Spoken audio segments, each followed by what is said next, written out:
Hi guys, good morning. Cruise Control Mark's Garage. So guys, ito bagong bago, kakalabas lang ng kasa. So mag-install tayo ng cruise control dito sa 2025 XE Innova.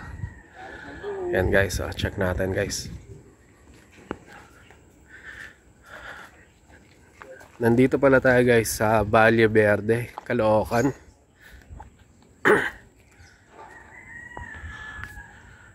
Okay, check natin.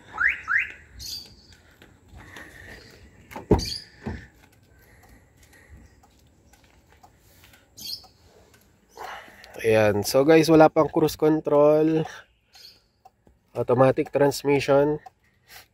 I-install natin ang cruise control. Okay, continue ulit guys. Yon guys, good morning. Cruise Control Mark's Garage. So ayan, natapos na natin yung installation ng cruise control dito sa Innova XE 2025. So guys, no cutting, no splicing, no damage sa wires mo ha. Ito bagong bago yan guys, 2 days old. Check natin guys.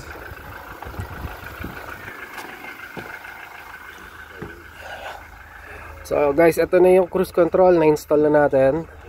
At ito yung indicator nya, ready, 1, 2, 3, on. Ayan guys, off, on, off, on. Yan.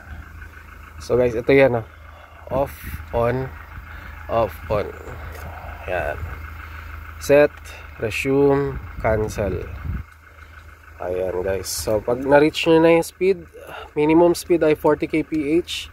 Set lang to, set, tapos bitaw sa gas pedal. And then kung mag-increase kayo ng speed, ito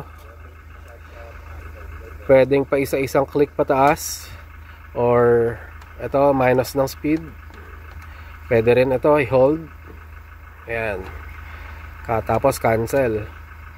Cancel pag disengage ng cruise control.